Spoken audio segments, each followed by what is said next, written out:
live from my bedroom. You know what I'm saying? All right. Hello. Hello. Braden Herrington here with Davie Portman for upNXT, postwrestling.com, Stitcher, iTunes, Apple Podcasts, Spotify, YouTube. What's the YouTube? Napster, No. Winamx, LimeWire. Oh, did they have LimeWire back over there in the UK? I mean, the internet is worldwide. Is it? Yeah. Is it really? Yeah. That's crazy. What, throwback there? You weren't expecting that. What? It was LimeWire and Kazaa. That was what I. Kazaa, yeah, had Napster was like the OG. Yeah, and they then got sued by and Metallica. then did you have Winamx? That was like another one. No, I don't. And I remember you'd spend like on your dial-up connection like 4 days downloading. Awesome. I did Bad Blood 97, Undertaker, Shawn Michaels, Hell in a Cell. I'd never seen it. And then it but I'd like it heard wasn't of that it. match, and And it was something else that was called Bad Blood. And then your parents got mad that you downloaded it. And then I discovered history. Yeah. Incognito mode now, changes the game. Oh yeah. How are you, my friend?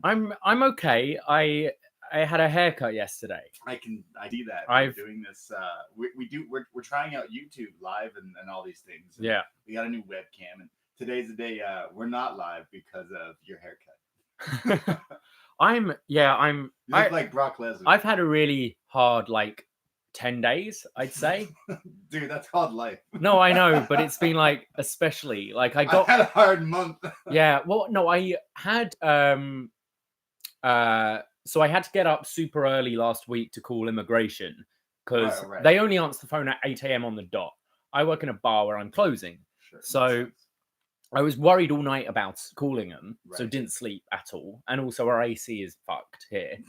And then I worked that night. I think we did a show. I worked the other night. And then I did a Clopen, followed by the Evolve show. Right. And then I kept going. Should go listen to, by the way. Sunday, I was managing at work. And if I wasn't managing, I'd have called in. I was I walked in, I wanted to cry. People kept on trying to come in early. It's like, hi, you open? All the chairs are up and the lights are off. Do we look fucking open? I was going to blow. So I took Tuesday off. I was like, There's 7 people on. I don't need to work. Sure. I need a day, a mental health day, which are important, I think. Yeah. And so was feeling slightly better about myself. Then yesterday was go to the place I always get my hair cut. Go to the girl who's cut my hair a fair amount of times. So you've been to this place before? I've been there loads of times. And the girl and the same girl. Your hair is the same girl. And she goes, how do you want it? I was like, oh, same as usual. 2 on the back and sides, a bit shorter at the bottom, a little bit off top, thin it out. So a little bit off top. I want you've seen how I style it. I style it up. You do a little do-it. And then she's cutting away and then takes the whole of my fringe off. Fringe, that's what it's a fringe when it's down, and then push it up. And she goes, so what do you think? And I was like, well, honestly, I hate it. But I was like, you said it to her? Yeah. Wow, you have balls. No one ever tells them. I was like, you've taken way too much off the front, and I'm not sure why you did that. But it'll grow back. I'm trying to be kind of nice. Yeah. I've always said, when I go to tables and I'm like, how is your food? I hate it when people go, oh, yeah, it's fine. And then I come back later and they haven't touched it. And they were like, this was cold and this was burnt. So, well, why are you telling me now when you're about to pay? So you actually told her the hair. So I was like, Did she give you a discount? No. And I still tipped her. But I was just like, it's take a little bit off and go, is that enough? And then go, oh, you can go a bit more. You can't put hair back on. You look like Brock Lesnar, Boombox Brock. I do. I look like Brock Lesnar or John Cena or something. O2. It's so annoying. You look like Brutus the Barber Beefcake went to town. And it's I ordered a kebab once back home. Sure. And I went to the bathroom and told my friend to pick it up. And I come back and she goes, oh, they asked if you wanted garlic sauce on it. I go, and what did you say? It's like, oh, well, I said, yeah. It's like, you've ruined my meal. Oh. Open it up, smothered. I can't even scrape it off, smothered. I dumped it in the bin, right? It's say, oh, no, I don't think so. And then she goes, oh, they asked if you wanted garlic sauce. And I go, oh, what did you say? I said, no. Oh, okay, no worries. Could I have some garlic sauce on this, please? Okay, right. Same with the hair. Sorry, so it's ruined my week again. Wow. You're going to look so funny for the rest of the month. Thanks. Thanks. Hey, at least you have hair. I don't know. True. It's upset Just me. wear a hat. It's upset me. Yeah, well, then my ears. What? Get a snapback. No, they suit me even worse. I'm better with a baseball cap style. Like if you want to like make your head look cover everything, just wear a snap or get a toque. Toque in this heat. Yeah, Yeah, exactly. It's meant to feel like 45 degrees tomorrow. Oh. In American, that is like really hot. Really fucking hot. Yeah. Well, I'm sorry that your week didn't go quite your way. Although at least I've had the G1 and a load of wrestling, a load of really good wrestling. Fight for the Fallen happened this week. I would say it was their weakest. Right, show. I've heard that. I'm probably going to watch that tomorrow. I've watched the Librarian match so far. That's it. Oh God, I did not watch that. Did you watch Extreme Rules? Yeah, I did. Actually. Really good show. I thought so. I for some strange reason enjoyed Undertaker and Roman Reigns. Yeah, it was great. But I would say Cesaro, Aleister Black. I actually want to go back and rewatch that because I Yeah. watched that one a bit tired and I thought it was awesome and it should be awesome. But I think we're so used to seeing guys who are great being on the main roster and kind of being handcuffed a bit. I really like that. I want to see more of Aleister Black. We said on this show we want the badass Black that we got in NXT. I feel like we'll get that. And then we watched the Evolve show, which everyone can go listen to. And thanks for all the kind words. And then the G1 I've been watching. I just haven't been caught up today. I know you were watching this morning. I've got one match left to watch. I've just got Ospreay Ibushi. Oh yeah, to watch. That's the one I was like, do I wake up early to not be spoiled? I haven't been spoiled on anything yet. I think you've got to go searching for spoilers to be spoiled with G1. No, I find no. But you're on your Twitter like all the time. I love that's the Twitter. like you can send a tweet, but like don't go like scrolling through. Sure. I find I have a habit of just when I'm bored, I open my phone and go to Twitter or Yeah. Instagram. Right, that's just I've not been spoiled so far. My mum comes to town on Tuesday. My mum comes to town. Yeah, that's when it's going to be a struggle to watch things. Yeah, like I'm gonna have to. You're gonna hear it. We live together. You're gonna hear me watching it. Yeah, you're gonna be spoiled. Of match winnings and. I think I'll be able to keep up to date. Your She'll mum just to have to watch watch it? some with me. She's watched it with me. I'll before. watch it with her. Yeah. I'll get your mom to watch the G1. Yeah, I was gonna say I don't really have much going on other than watching some wrestling. I've been working. I've switched over to 12-hour shifts at work. How is that going? Well, ever since doing them, I haven't slept in the past 24 hours because I got home from my shift and was like, oh, I'm off for a few days and just slept a full day. So then that ruined my night now because I just can't sleep. Have you heard of this thing called cocaine? Marijuana. We both said different drugs. I feel like also we did the Evolve show and then had to go to like a birthday party after. So Sam, shout out Sam, he listens. We went to Hideout and I didn't convince him. He convinced himself to get a birthday party that already has been going from like 10 to about 3 a.m. And they continued on and went to our local haunt, the Hideout. And it was a messy scene at the Hideout on Saturday night. But then I had to wake up because a friend of mine works for a beer company. Okay. And said, hey, you can come and bring a friend and come just drink a lot of the new free products for the summer. And it's like a big giant party in these shipping containers. So they empty out shipping containers near the lake. Okay. And they turn it into a party. Essentially, you can actually rent this venue, this space. So for TakeOver Tailgate 2 in the near future, we got to rent out these giant, like there's no way we can afford it. It was insane. And I drank hard kombucha. Okay. I don't even know what kombucha is. It's a millennial thing. Oh, 100%. Did you do the millennial test? Been going around recently? No. Continue your story and like. I don't know. Like, I don't know what kombucha is, but people were joking, being like, haha, it's good for you. So I was like, all right, well, it's 5% alcohol, so it must be good for you. So I was drinking those and it just like got a lot of sun. I had like a fantastic day essentially. And then I just been working, but that's my birthday's next week. Yes. So the summertime in the city is just, I feel like I'm not trapped inside in the cold a lot. And I enjoy It's it. nice. It's a good city to Yeah. be in the summer. A bit too hot maybe at the moment. Yes. I need more tank tops. We in my need life. a thunderstorm big time. We just had one. No, we've had rain. We haven't had room. we haven't had thunder and lightning. What's been Okay. happening is it's been raining and then it just gets sunny and it's hot again. I guess so. I think we need a good thunderstorm, but it's been pretty nice. Yeah. So also another thing we should talk about is the Russians. Okay. And the Russians. You see, if anyone watches Stranger Things. Yeah, I finished Stranger Things. Yeah. Oh, Steve. Alexei was trying to warn us that the Russians, they're coming. They're spying. They're gonna take all your data. They already did. We're fucked. Trump's gonna win again because you wanted to see pictures of yourself looking old. Think like everyone's outraged about this, and I'm like, realistically, what are you gonna find? $500 in my bank account, a few pictures of me drunk, and a load of notes on wrestling. They'll be like, oh, what's that? Oh, he thought Tanahashi Okada was a 4.75. Cool. What are you going to do with that? Real tech buddy, my one real nerdy tech buddy was texting me the other day. He's like, yo, bro, don't. Like, this is his message. Yo, bro, don't use this app. Like, look, it's owned by Russians. I'm like, dude, what are they going to find? Pictures that I probably shouldn't have on my phone anyways? Yep. I'm like, wow, the Russians are going to go, that's impressive. If you're like Justin Trudeau or Donald Trump, maybe don't use this thing. Right. But like, I just don't like. What are these?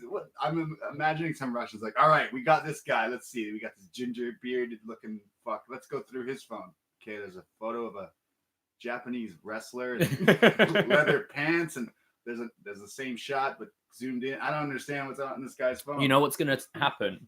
We're going to have a load of Russians suddenly buy tickets to our takeover tailgate. The Russians, it's just fitting that the Stranger Things season 3 completely. is all tied into the Russians and Smirnoff and all this. So,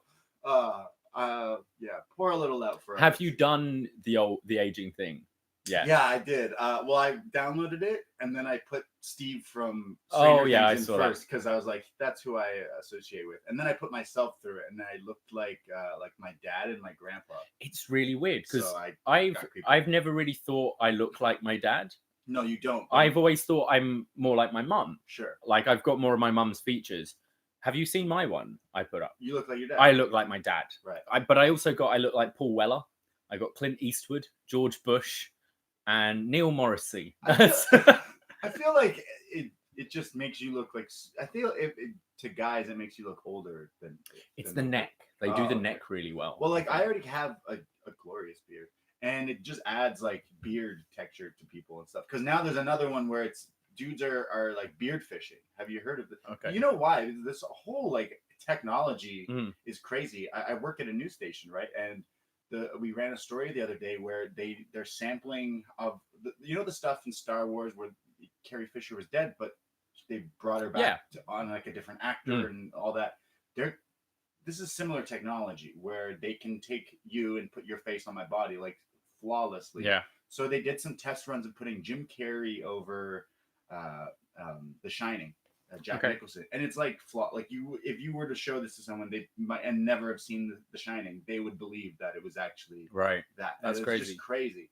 And it's the same kind of thing with like adding, I don't use Snapchat as much as I do as a millennial.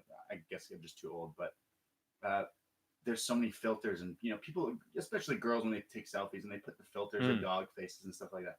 Like the next level is gonna be like some I'm scared. I'm scared of what these Russians are up to, man. I don't know.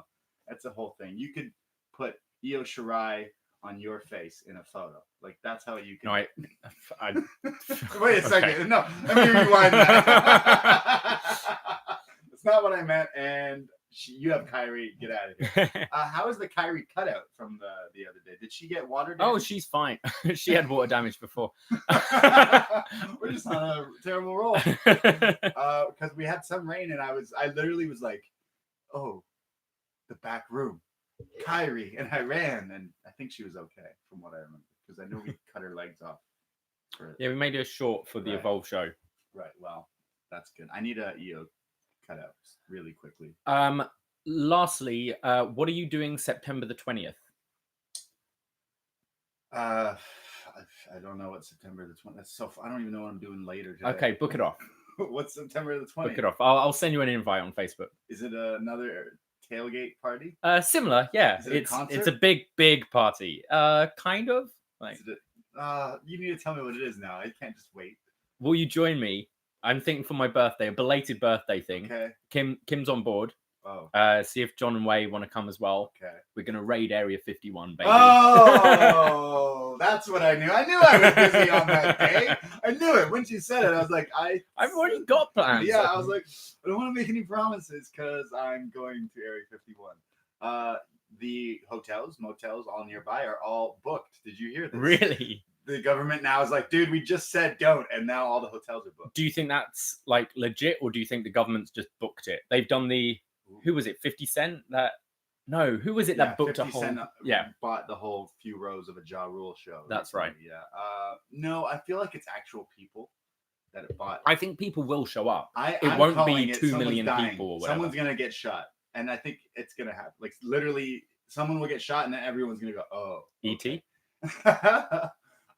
It's so funny that this is a thing, but I blame the Russians. Great. I blame the Russians again. I don't know. That's what I'm like. If you think trying to get through it isn't gonna work, like people will go through. I've seen so many shitty horror movies about Area 51, and like they're all terrible. I just imagine a bunch of kids making it really funny, and then one kid gets shot, and then it's not funny anymore. Should we do a special live? We need to get our live feed like working by then. Sure. Live from Area 51. Wow. I mean, I do love me some aliens. So what do you think is behind there? What are you gonna find in Area 51? What are we hoping to see? What's your end game? Well, that's what I want to know. But like, what would you want to see? I think aliens are cool deep down. Right. I don't think they're gonna be malicious. Although if they've been trapped in Area 51 for all this time, maybe they'll be a bit pissed off. Well, that's what people seem to think, that the aliens are trapped in there. We'll free them. Yeah. It's like District 9 kind of. See, I have a different take. Okay. I don't believe the aliens are in there. Right. I believe we are the aliens.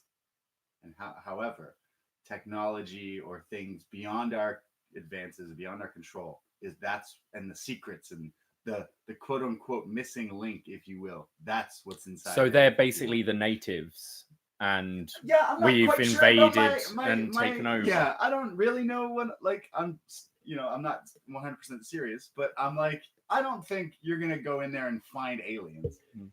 You've never seen the movie Independence Day, but like, there's alien shit in there in that movie. Oh, well, yeah, I know what it's about. The ships and stuff I think are in there. Right. Is what, like, people are expecting they bust into Area 51 and you're gonna drive off on like the vehicles from Halo. Like, you're not gonna just find an alien like vehicle. I don't think so. I don't know. I love any good excuse for a meme though, and that's what's been great for this. It's just been meme city all week. Yeah, I haven't seen, and there wasn't any mention of it on Extreme Rules or Monday Night Raw or Tuesday. Like, there wasn't as much as I thought. WWE, they find something funny, they'll beat you over the head with it. Mauro would have dubbed something in over this week's NXT. Definitely. And Dexter Lumis looking like he's escaped from Area 51. He did. I'd be down to go to Area 51, but mostly I just want to like wander through the desert. That sounds more fun. I don't know, do some peyote, it'd be fun. Become aliens ourselves. I got in a real heated talk about aliens. That's why I have this whole thing. Oh yeah, because someone was saying that they're not real, and there's no way that they're real. And I was like, you're telling me that we're the only planet to have people? And this girl was like, no, there's no aliens. However, ghosts. Let me tell you about ghosts. And I was like, get out of here. Get out of here. Yeah, I think it's really arrogant to think we're the only living being in the universe. I don't think necessarily technology will allow anytime soon for you to text. Sure. Aliens to slide into their DMs, but like, people got to start focusing on Tom DeLonge from Blink-182, who works for the government and about UFOs and alien conspiracies. I want to know his take on this whole area. Is that why he wasn't at Budweiser stage? Yeah, I mean, he's got some things going on with aliens from Tom from Blink-182. So I'm interested in seeing the aliens. I'm down to go. Awesome, we'll do it. I just don't want to get shot. Yeah, we'll save up, buy some. We'll wear some Roman Reigns vests. Roman vests and oh god, yeah, aliens exist. Okay, well, I guess we should raid Full Sail University and talk about this week's episode of NXT. NXT, Wednesday, July 17th, 2019. It starts off, they tell us that Adam Cole will have a championship match tonight. He's going to defend his title. To who? We don't know. We'll find out. The show, however, starts off with a familiar face from this past weekend.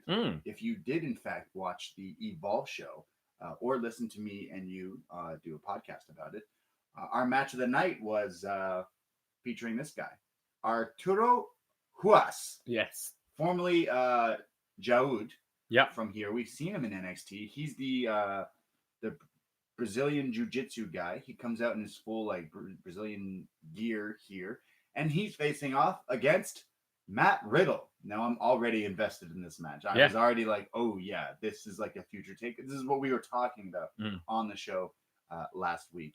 Matt Riddle comes out in his Yankee gear from NXT. Clearly this was filmed shortly after the takeover in New York. It was making me think, I was like, oh, is he going to wear something like Raptors-esque for Toronto? Will. And then I was like, no, Velveteen Dream's going to come out dressed as a dinosaur or riding a dinosaur.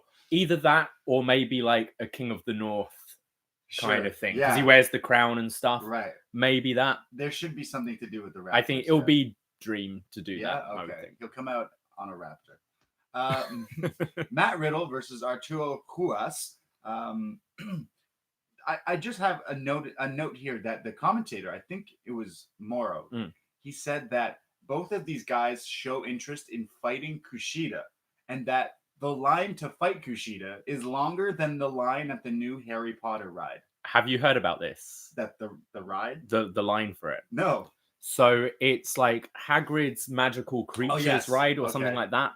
And I've looked at the point of view camera thing for the ride. God. And so many of the rides at Universal now are all the sort of video, kind of 3D video rides. Right. This is more of a traditional roller coaster.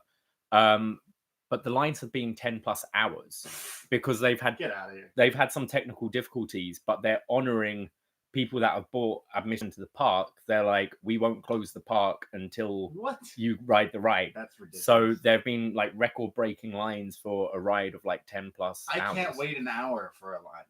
I can't sit there for a ride. A ride takes less than a minute. It's like everyone's getting excited for Star Wars Land and Avatar Land and all that. Wait a few years. The rides will still be awesome. Just won't be as crazy. When's the WWE rides coming? When's WWE? That was at Niagara, wasn't it? Yeah, the pile driver. It was just a drop zone. It wasn't very good. Right. That's interesting. Well, the line is longer to fight Kushida. But yeah, I like that. This is Kushida's gimmick, basically, is he's this hot international superstar who everyone across the whole of WWE wants to fight. I like that. So I instantly got really excited because why would you say that? Why would you say that, Morrow, when Kushida's not in this match? It's Matt Riddle and Ruas here. Yeah. And he goes out of his way to say that. So I instantly think, ooh, Matt Riddle versus Kushida at TakeOver Toronto. We'll get there. We'll get there. This match starts off, and Morrow is totally behind Arturo Ruas. He says he's a Brazilian, MMA and all this stuff. And as we know of Matt Riddle, and they start mixing it up here, and they're doing holds and exchanges and wrist locks and some crazy strikes. Honestly, it looked like they were just shooting for a little bit. It looked really cool to watch this. There's choke holds, sleeper holds, arm bars, arm holds. The bro counters into his own counter for counter. Like I said, it's like an actual shoot. It looked great. There's mentions of pancrase from Morrow. Then all of a sudden there's a sparring part where they're both trying to hit each other, but they can't reach. It's like a real UFC fight. and then Riddle connects with a roundhouse, but it looks like he wasn't trying to hit him, but he actually hit him. And Ruas sells it like when the fighters in there, like, oh, I got tagged. All right, cool. I'm still in this. I got hit in the ear. I'm fine. I just thought the selling was really good from both of these guys. Clearly, they actually know what it's like to be, of course, in these situations. So it does it there. Ruas goes to like this crazy takedown and then hitting these strikes because his reach is actually crazy. I said on our Evolve show, this guy would kill you in real life, no doubt about it. And he takes down Riddle, and he's doing these strikes, but it pisses Matt Riddle off. He gets to his feet, hits the flash knee, takes Ruas down with his own takedown, and goes for a ground and pound. It's like thrusting palm strikes on top and everything. And the match is over. The ref rings the bell. What I thought was a DQ because he wasn't stopping. But in actuality, Arturo Ruas taps out here. It's a referee stoppage. We don't see it that often. No. We saw it with Kevin Owens against Sami Zayn, where the referee called the match TKO. I'd say essentially, which I really like being used. I think it fits Matt Riddle's character really well. I love how. I mean, I think this was our favorite match at Evolve. If you haven't watched it, check out this match. It was Ruas against, was it Henry? Anthony Henry, I yes. believe. Yeah. And it just felt real. It felt, very shoot style. I love the sort of defensive stances from both of them, which is what you see in like a UFC fight, where neither are quite going in because they don't want to open themselves up. And I thought for Riddle, who is the star here, to be showing that defensive-ness, it actually gave a rub to Ruas as well. I think so, yeah. Personally, I'd love to see Ruas like be propelled a bit higher and see this match again down the line where it's a bit more 50-50 and a bit more time, because I think these guys could steal the show. Yeah, I honestly was like, what? We're getting this now? I just joked about it. But obviously he isn't the priority right now, so it was going to end decisively like this. But I think this is a great gimmick for Riddle, just referee stoppages. Because Riddle's in this weird limbo because we're not sure what he's doing. Yeah. But we find out what he's doing in just after this. He's then attacked in the middle of the ring by a man in a black hoodie. The hoodie is taken off, and it's revealed that this man is Killian Dain in a Tool t-shirt.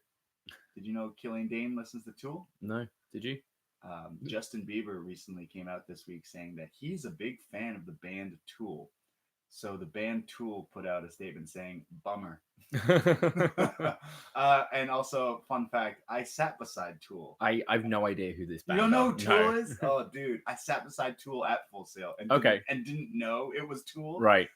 I went with my friend Shane. They put us in the front row because he's in a wheelchair. What I didn't know is they put us in the VIP next to the band Tool. I don't know what they actually look like. I've just been listening to their music. Okay.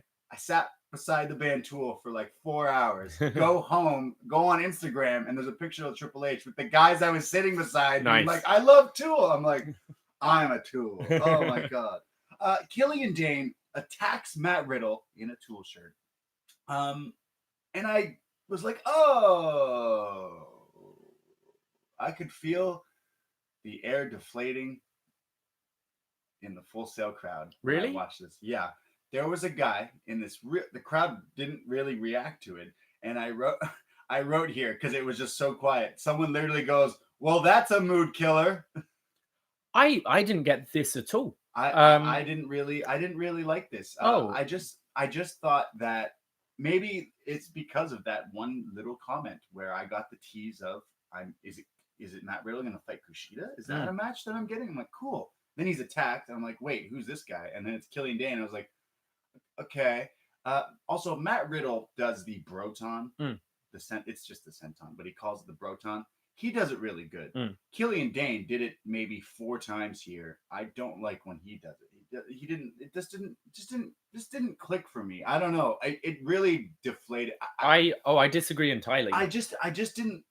I thought when he pulled his hood off, the crowd reacted pretty big. I thought they did. I thought they were like kind of like, oh. I thought he looked aggressive. I think he's done those sentons loads in matches, and they look great. I love the the senton through like a sat up Riddle going through the stage. I thought that was awesome. So he keeps hitting him with these things. He's attacking him. He brings him up on top of the ramp there, and then does like Riddle's like half sitting up, and then he runs and does a seated senton, and it breaks the stage essentially, kind of like Braun and Lashley just did recently.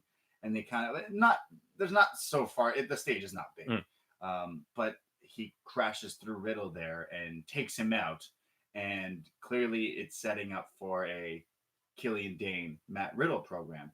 I just thought I was a little it just was like, oh, okay, well that's kind of a step back, because this was the guy I thought was going to be in the main event. I completely disagree. I think this is a great reset for Killian Dain. Right. Killian Dain has he's stolen some of those War Games matches and for sure things when he was in Sanity. I'm pretty sure these guys both were in progress at the same time and had a few matches. I might be wrong. Sure. They were definitely there at the same time. Sure. So I think they're going to be pretty familiar with each other. The only thing, two things, I hope this isn't his new wrestling attire, because he looks just like Bray Wyatt. He didn't look good, is what I'm saying. He looked like a schmuck in a Tool shirt.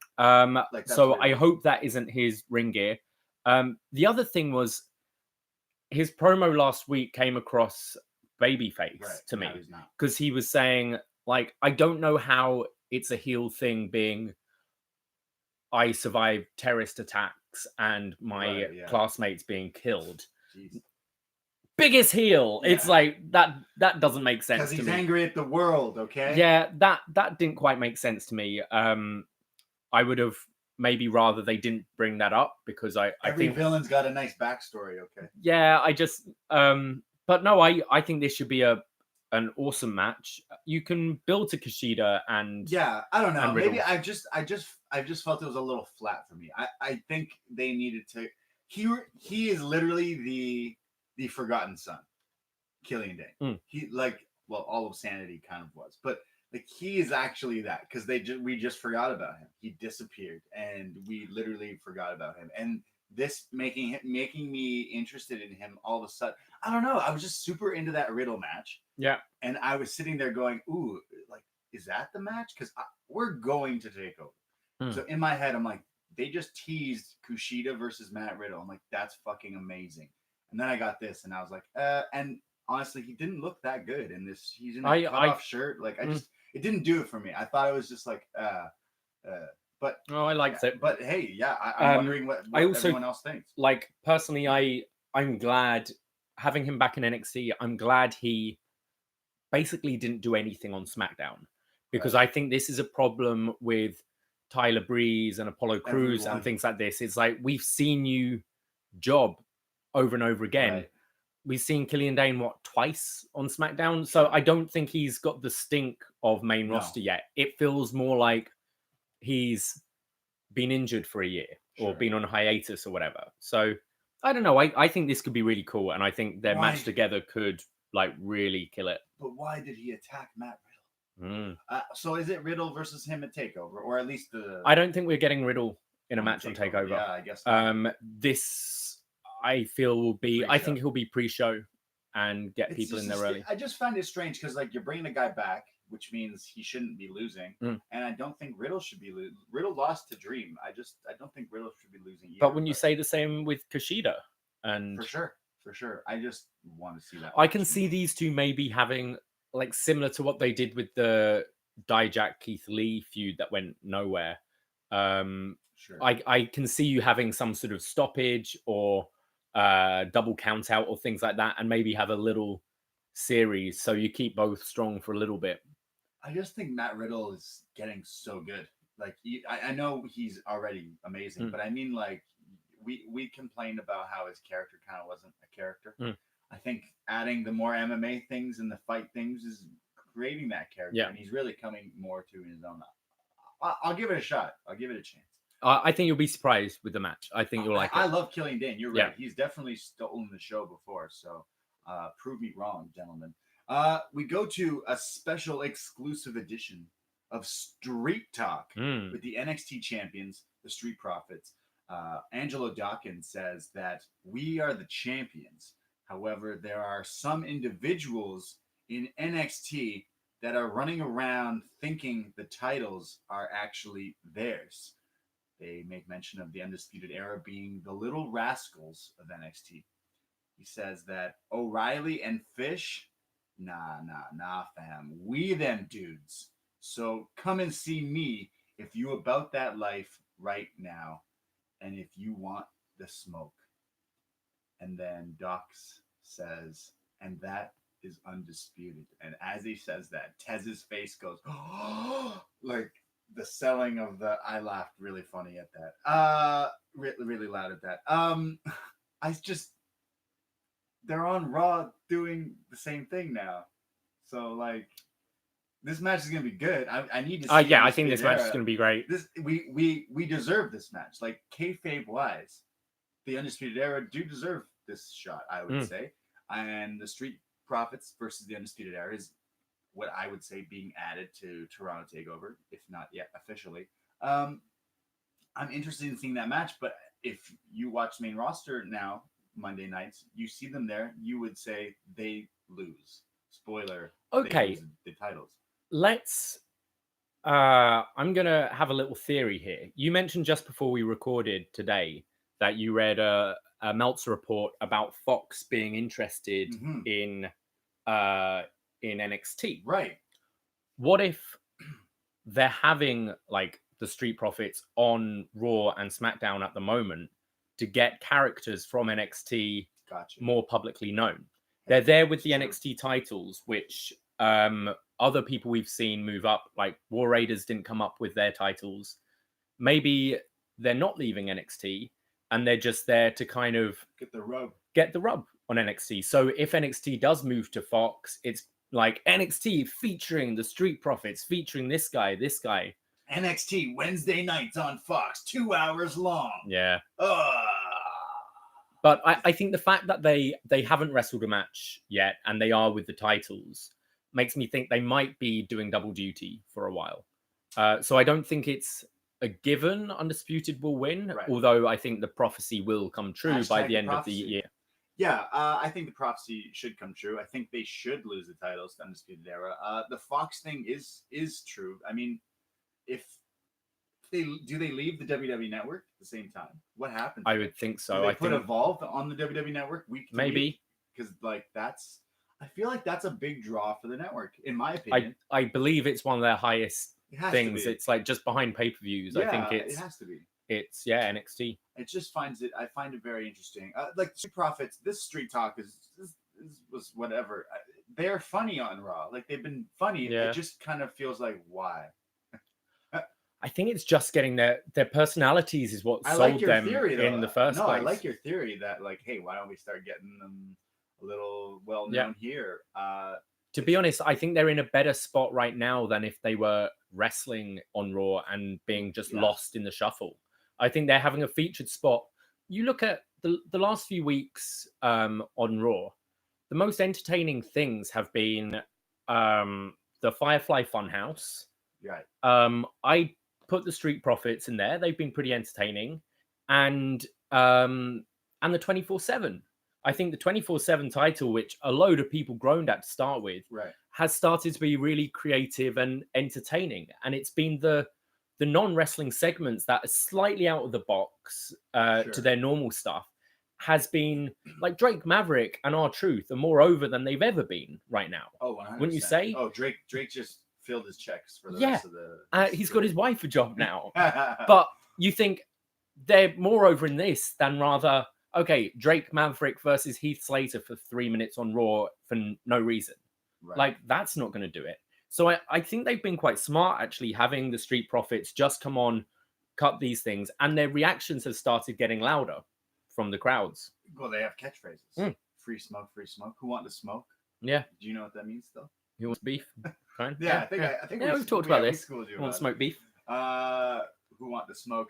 I'm interested in seeing the Street Profits because they've also gotten better in their matches. For sure, So a one-on-one tag title takeover match against Undisputed Era, which is Fish and O'Reilly. I think it'll be really good. Oh, I think it'll be a great match. I think it'll deliver. Yeah. And those guys never miss, so they'll be fine. We go to a. This is an interesting segment. This is a very interesting segment.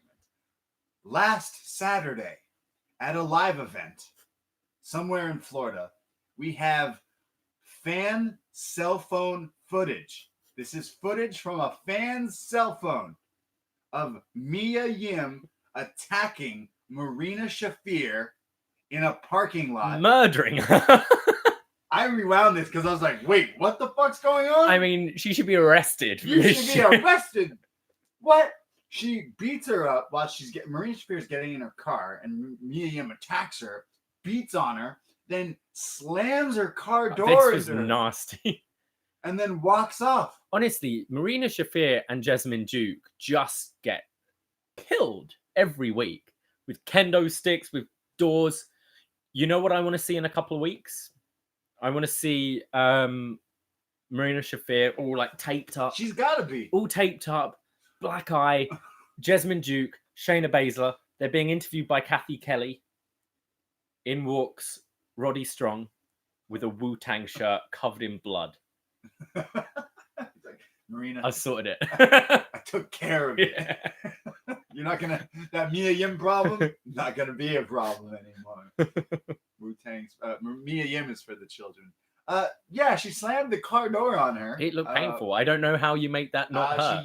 She used the actual blunt of the thing was like her elbow arm. Which, right. Dude, maybe I mean even it possibly padded on the inside of the car door, but it looked like a normal car door. It looked really good. Yeah.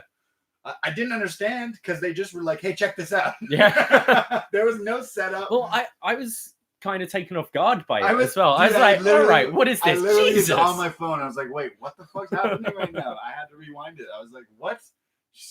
Parking lots and NXT, you're just not safe. You can't be out in the parking lot. If you're a member of the NXT roster, don't go into your car alone. Yeah. Do the buddy system. Go to your car, have your rider. Cycle. Yeah, bicyclists are, in Florida though, it's really hot. I don't know. So Mia Yim now is going to take out the other one, I would assume. So yeah, they're going to be like on a flight somewhere. Yeah. What, throw her into the propeller thing? Oh my God. Did you see this in the news that someone was on a plane and they're filming outside the window, and in the jet thing something was loose and ratting? Did you see this? It's all over CNN this week. Right. Imagine you're on a plane and you look out the window. There's something on the wing. It's like the fucking the jet engine, like the circular thing, and there's this connecting thing, but it's like not connected and it's rattling around and you're in the air. That I would lose my mind. Terrifying. I had a acting teacher.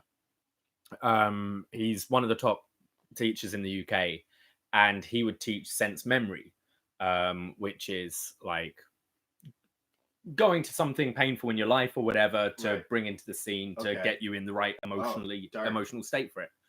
And we were doing fear, and he told us a story about how he was on a plane, window seat by the wing, and he notices just black smoke started coming, and like they did some sort of like, it was where the things fall down and emergency land, but it was quite a bit after, and he's like, hi, there's black smoke coming.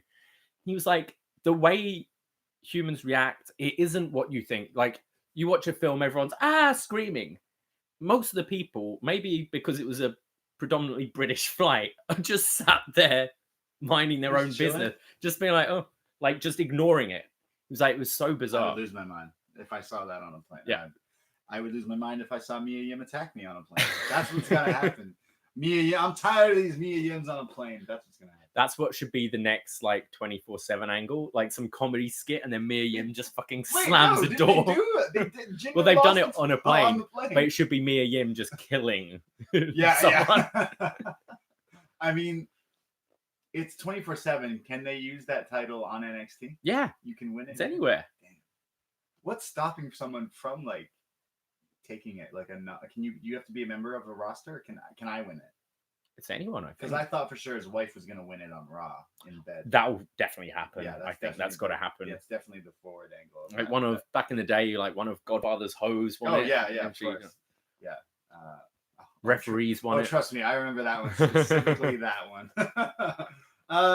So Mia Yim's on a rampage, and we'll find out what happens. I don't understand, but I'm not totally against it. We'll see. They're really trying hard to heat this feud up, and it's not there yet. No, definitely not. Car doors aside, still not. We go to our next match, the Breakout Tournament.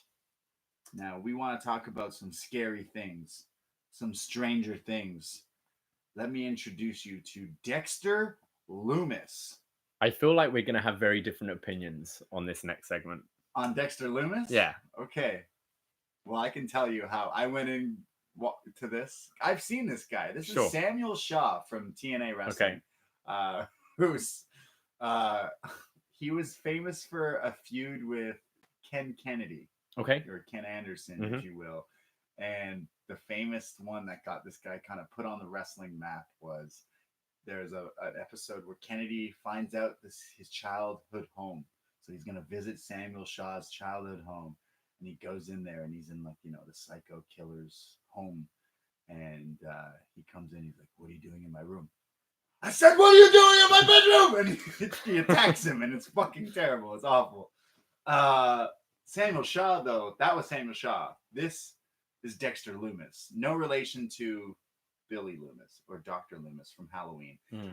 Dexter Lumis is billed from an undisclosed location. His music is the Stranger Things theme. Yeah, that's why I put completely exactly. Just a rip of it. It sounds cool. I would actually say that might be the only thing that I'm like, it's cool that you have scary music, but your character's a little different from like a Stranger Things kind of thing. But whatever. First time. I don't know. Similar to Billy, I'd say, from this season. Sure. Right. You're right. Man, the girls love Billy. Let me tell you.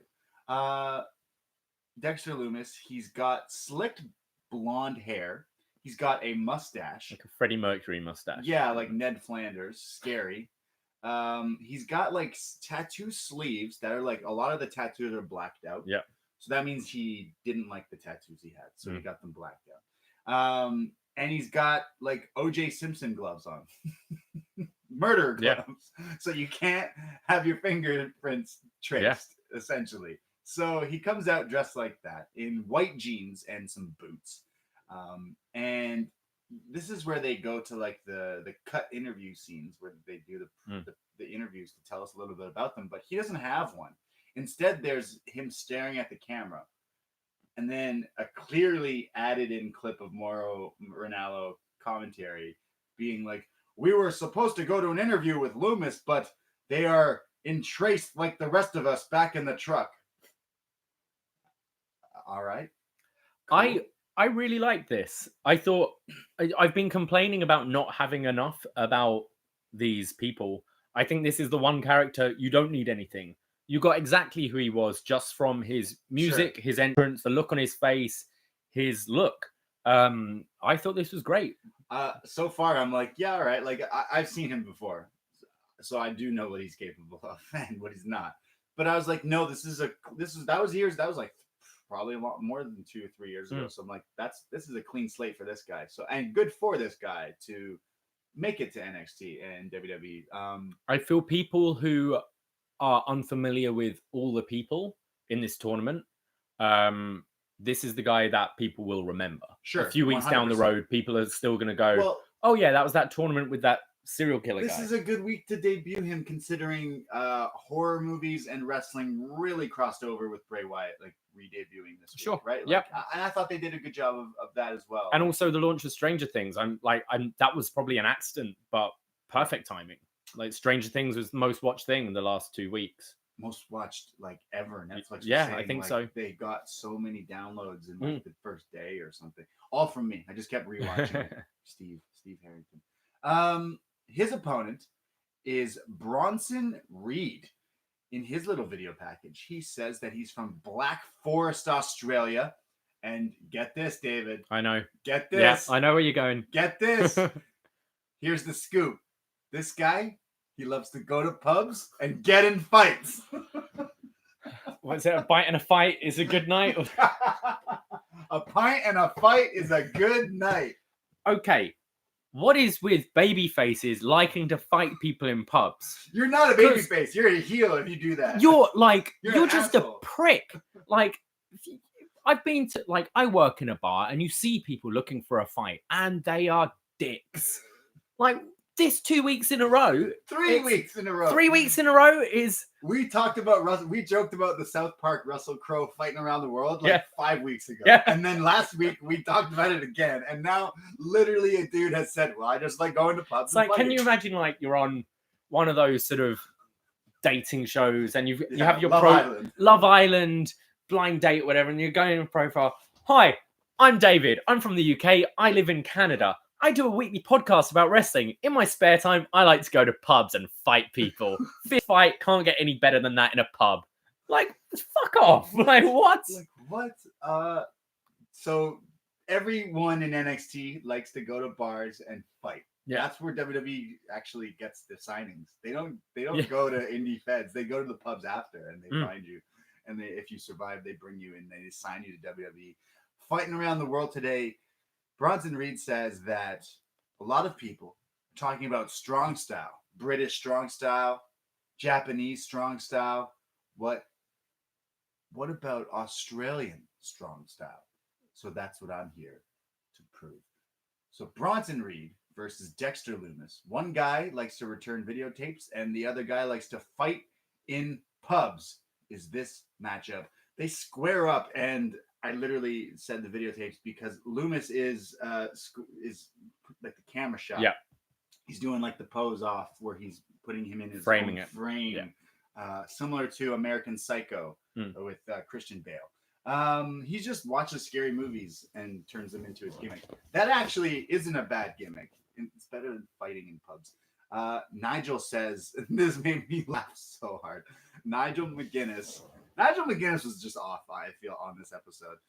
Nigel says, I have a sick feeling in my stomach over this man. He just keeps going, this guy's making me sick. This guy's making me feel bad. Oh my, he's giving me... You mean the guy who just came out and didn't say anything about fighting in pubs? You know what, though? I really enjoyed the dynamic Corey Graves and Elias used to have in NXT.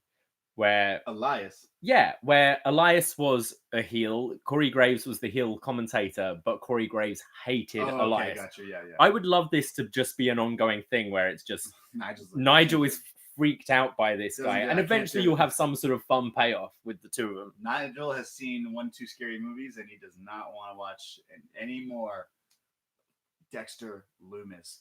The match starts off. There's basically a test of strength between the two. Bronson Reed, though, however, definitely has the size of it. He's a big he got dude. Real like Jeff Cobb vibes. Yeah, definitely.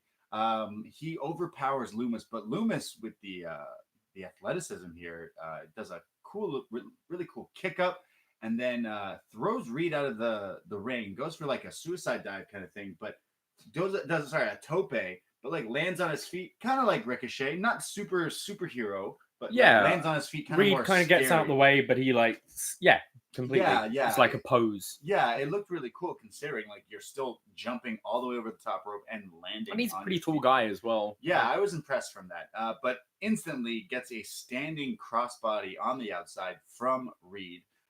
They go back in the ring. Lumis throws him like throat first into the ropes. He starts working on Bronson Reed here, but he keeps putting him in like rest holds. He puts him in like a side, like chin lock kind of thing, and then licks his face. He licks Bronson Reed's face. Nigel was really sickened by that. He actually had to turn his mic off. Was it Killian Dain that said, "I'll breathe on your face"? Yeah. Last week it was, "I'll breathe on your face." Well, Lumis has stepped it up and licked your face. I liked it better when Paige did it to people. For my own selfish reasons. Bronson, however, gets mad when he gets licked in the face, as one does, and fights back, hits the back senton that just everyone loves to do. Yeah, back senton. His looked really good here, but it was only a 2 count. Beth Phoenix says that Bronson Reed is totally giving her Bam Bam Bigelow vibes, and I agree. There's a belly to back suplex and a leg drop from Dexter Lumis fighting back here, which allows him to go up top for a swanton bomb, but he misses it. Bronson gets him up and does some sort of like the John Cena proto bomb type move that he used to do. It's the before the 5-knuckle shuffle kind of thing. Yeah, he does one of those things. He goes up top, and Bronson Reed, the big fella here, the big lad wrestling, does a huge frog splash off the top rope and pins Dexter Lumis to advance in the NXT Breakout Tournament. I would say this match was just kind of there, but I thought the wrong guy went over. I don't know. I think Lumis did enough here where he'll get remembered. Right. He doesn't need another match, I don't think. You'll have him come back as what an impact like Bugenhagen made just in that one match that he lost, and that was months ago, and we still they've changed his name, but we remember him. And I think when they bring him back more regularly, people will remember him straight away. Also, we don't take into account like NXT does a lot of live shows. Yep. And a lot of the people on those circuits are guys we don't see on TV. Yeah. So I know for a fact that Dexter Lumis and Bronson Reed have been working these live shows for quite some time. So you will see him again. The match was okay. Right. I thought Dexter Lumis looked good, but I think his offense was way too babyface for the guy who I assumed was the heel in the match. Like he had some really cool flips and stuff, which isn't what I'm really expecting from a serial killer gimmick. Yeah. Also, the promo with Bronson Reed saying, "I want to show you Australian strong style." Didn't really see any strong style. You didn't show me any of that. Any strong style. Strong style, I'm expecting like stiff striking, kicking. This was just like the big guy splashes and things like that, which is cool, but I wouldn't relate to strong style at all. I would say this was my least favorite match in the tournament thus far, but it's two new guys to me essentially, and I'm willing to see more from them. I just thought it was kind of like, you shouldn't have said strong style if you didn't hit someone. It's just it felt like just using a popular phrase and adopting it because you're Aussie, rather than like actually showing us that. But the tournament will continue because Bronson Reed will go on to face Cameron Grimes, and the winner of that will be in the finals against the winner of Garza versus Jordan Miles, which will happen. So I can tell you right now, without reading ahead, who's going to be in the finals. Yeah, I think I can see who. And I think I called it earlier in the tournament. I think just from looking at it. But let's go backstage from earlier today. Tyler Breeze, he's in a photo shoot right now. But I'm going to stop right away. Okay. Because we've been saying that Breeze has come back to NXT, but it's almost like a shadow of himself. It's almost like he doesn't really... He's in this weird limbo. We were right. Because if he's supposed to be in the photo shoot right now, he's supposed to be Tyler Breeze, like turned on. Yeah. This was Tyler Breeze at a 2 out of 10. He was just like on his phone, like, yeah, I'm here. I'm doing it. Okay, cool. We're done here. Okay, cool. Thanks. I was like, what? That's not Tyler Breeze. He felt like SmackDown Tyler Breeze. Yeah. It was so, I don't know. I felt, I just didn't like this. He's there. He's like, yeah, I'm doing this photo shoot. It's cool. Thanks. And then like starts leaving. And as he's leaving, he's being interviewed here, and the Forgotten Sons interrupt. As he was saying, everyone here has friends except me, and that's what I've learned from coming back. Everyone has a friend group, and this is where the Unwanted Sons. Sorry, Forgotten Sons. The Unwanted are the group in Evolve. That's right. And the Unwanted Son is Colby Corina, right? The Unwanted Sons, the Forgotten Sons, come behind Tyler Breeze and they interrupt him. And they say, wow, Tyler Breeze, isn't that a blast from the past? He says, Tyler, I don't know what you're doing here, but NXT is filled with men. We're real men. Tyler's like, hey, guys, I'm a man. Check out this beard. And hey, and he points to Jackson Riker. He says, weren't you Buddy Murphy? Which they get a lot. They get a little mad here. They go, Tyler Breeze, you're funny. You're so funny. You're definitely not serious. guess that's why it didn't really work out for you, because you just can't be serious ever. But this man is Jackson Riker. This is a savage. You've never seen a man like this before. Tyler Breeze walks off and says, boys, I've seen everything. He walks off. So we'll get Jackson Riker killing Tyler Breeze in a week or two. What? I just don't understand what's going on with this Tyler Breeze. Why are you here then? If you're not gonna start, like, if that's the gimmick, but it's definitely not it. Like, it was fine for the one-off, the 25th takeover. Yeah, but something needs to change. Yeah, I just was not I'm not feeling this. I think I feel sad. Yeah, do you know what I mean? Yeah, and it's not like because I'm like, oh, I feel sad for you. I just don't. It's just not doing it for me. It's not doing it for me. I want to. I bet a lot of people agree with us. I just, yeah. I think NXT's moved on. I think wrestling evolves, and Tyler Breeze needs to do that as well, maybe in a different direction. So yeah, we'll see Jackson Riker destroy him soon, I bet. We get a recap of Io Shirai last week when she told the world, while wearing black leather pants, that she doesn't need any friends and she doesn't need anyone. I was lurking Reddit, Squared Circle, and a lot of people are calling Io Shirai Emo Shirai. Nice. And thank you to anyone. I woke up this morning to dozens of messages and direct messages and Twitter replies and private messages on other social media apps that WWE has released the new renders for Io Shirai. Do you know what a render is? Yeah. It's like the photo thing. Yeah. Mm-hmm. So thank you, everybody, for sending me the Io Shirai renders. Next week, Io Shirai will be back in competition as this new Black Lotus character against Casey Catanzaro. Casey's gonna die. Yeah, I think I'm actually really excited for this. Io Shirai, you hate Casey Catanzaro. You hate her. I don't hate her. You hate her. It's just not my thing. And now you're going up against my girl, my favorite, the best women's wrestler of all time, Io Shirai.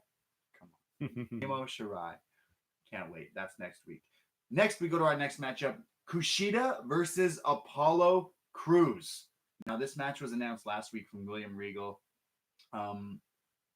Everyone, is in line to fight Kushida. And clearly, Apollo Crews, not doing too much on SmackDown on Tuesday nights. He said, fuck it, I'll come over to Wednesday nights at Full Sail, back where I started in WWE, and I will fight Kushida. Apollo Crews comes out, and Beth Phoenix lets us know that he actually just had a kid.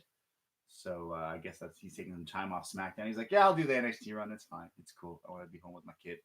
Kushida comes out. This theme is better than the one he's. Yeah, it still doesn't quite work, I don't think. But yeah, it's not like a banger, but it's definitely better. This match starts off, and this was. Sorry, just go back to the entrances. What is Kushida doing? I thought he was driving a car, and then he goes on the turnbuckle, and I think he did it later. He's kind of moving his fists like that. You're gonna tap. Is that it? You're breaking. Also, I assume this wasn't announced in advance to the Full Sail crowd, because they reacted way bigger than I thought they would. For Apollo, I also think maybe a load of his friends and family were TV side. I don't want to sound like negative towards Apollo, but he hardly had like a run like Tyler Breeze did even in NXT. No, he did not. He wasn't there that long. He didn't have anything particularly memorable.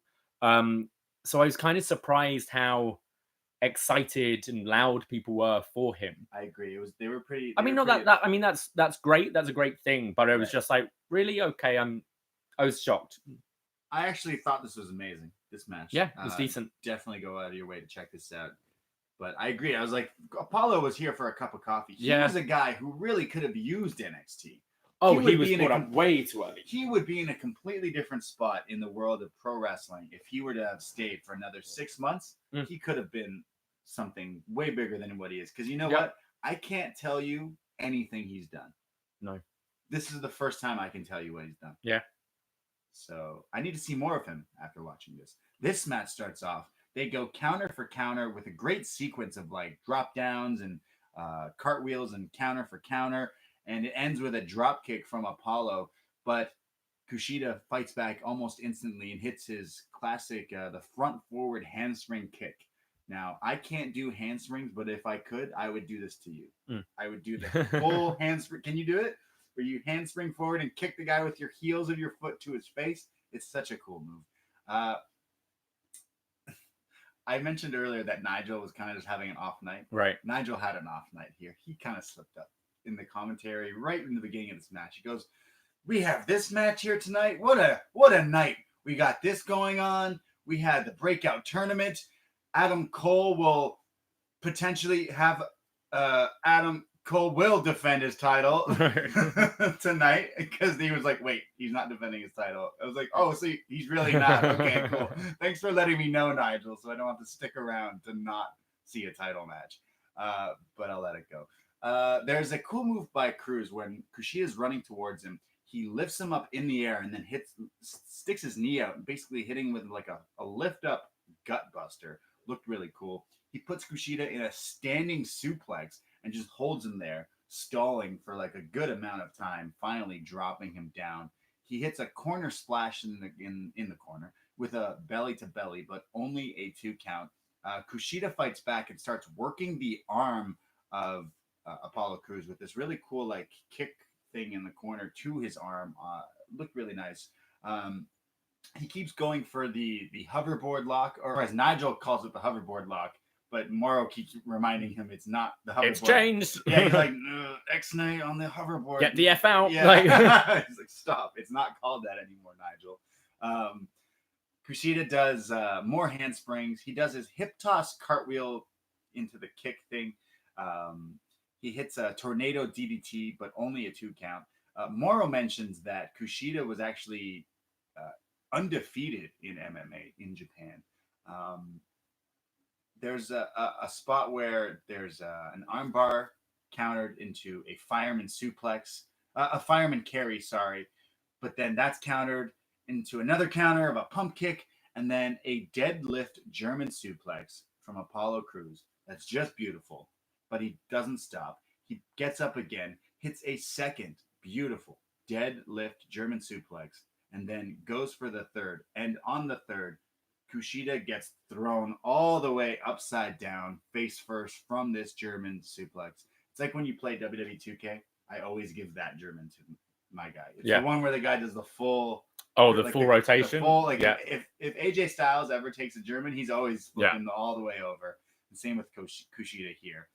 On the third German suplex, Apollo Crews hits a standing shooting star press. Apollo is lit. It was only a 2 count, though. See, like, this guy goes from hitting deadlift Germans to doing a shooting star, standing. Like, this guy definitely has something. It's one of the things because he's done this, like, this has been his finish in WWE, but his finisher used to be, he'd do a standing moonsault and then a standing shooting star. And I think that really added to it. And I think it's a shame they took that from him, because I think it's something that could really... Like, the standing shooting star is impressive, but to see the moonsault and then the shooting star is awesome. He hits that. It looks really cool. Kushida fights back and hits this, like, springboard Hurricane Rana, but it's countered into a roll-up from Apollo, but Kushida kicks out of it. This looked really cool as well. For Apollo, like, Beth was really, like, trying to sell us on, like, look at the size of this guy. I'm not saying Apollo's, like, giant, but he's jacked. And he's doing like some like really athletic. Oh, he's always been like crazy impressive. Like I said, like you don't get to see it. We never see it. I remember when he first went to WWE and people that didn't know him was like, what is he like? And it's like, okay, imagine a guy like built like Titus O'Neil, who moves like Neville. Yeah, like, exactly. Yeah. He moves really quick for his I need to see more of him. However, the springboard Rana counter was only a 2 count. There's a Pele overhead kick from Kushida, but instantly answered from Cruz with an enziguri of his own. They start fighting up on the top. It looks like Cruz is setting him up for some sort of move off the top rope. But Kushida hits the handspring heel kick again, but to the top of the turnbuckle. And then, with the move of the night, I will say, a flying armbar off the top of the top rope, not just the second rope, like literally both men off the top of the rope, a flying armbar from Kushida, just beautiful, incredible. I watched it like a million times.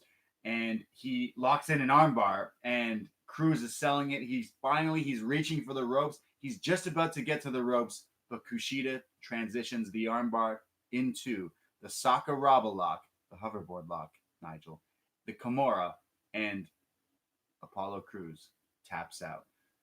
That was such a crazy I thought finish. this was a really good match. It was great to see Apollo Crews get offense. Yeah. Do things. I think this was the most competitive match Kushida's had. Probably Yes. his best match. What I loved about that arm, like the arm bar off the top rope, is it looked ugly. Not in a botchy way, Like but it looked like he's desperate. He's trying to get this guy like, all right, I'm going to throw myself at him now, because that would have hurt him as well. Yes. So I'm like, I'm jumping on your arm and falling off this to get the win. So crazy. I thought it looked awesome. Keep doing this spot. Moro's like, I've never seen that before ever. I think it worked because it was against a bigger guy. Yeah. It made sense. Like Kushida in size is a lot smaller than Apollo Crews. Definitely So check this out. I don't think he should be doing this against your Drew Gulaks or people like this. But when he's against, like, can see him using this against a Keith Lee, something like that. Right. Remember like when classic Kurt Angle spot was, he'd try to hit you with something off the top rope, and then you'd kick him off, and he'd go flying down, and then he'd instantly get up, run, and quickly get you. Yeah, he'd quickly get you. Kushida, that's what Kushida's here was that essentially, but he does the handspring heel kick to the head. This move is so crazy. Bring it in WWE 2K and give it to my guy as a signature. This match was awesome. This was definitely the first time in NXT where, Cruz isn't really there, but for Kushida to be here, I would say, like, this is finally we're like, ooh, that was cool, that was fancy. I need to see more of Apollo Crews like that on the main roster. I would say we're kind of missing out. If this guy is that talented and he's not being utilized, damn, that's unfortunate. You know what? I'm just sort of trailing off in my thoughts here. You've got a few guys who are sort of lost on the main roster who have been coming back, like your Tyler Breeze mentioning you need friends around here. Right. I wouldn't mind like a stable of these called up failures. Do you know what I mean? The B team? But like a serious one, like chip on their shoulder, going back home. But it's not home for Apollo Crews. He was not there. No, not with him. Not Crews. There's definitely. I think it could the work. Friends thing is something.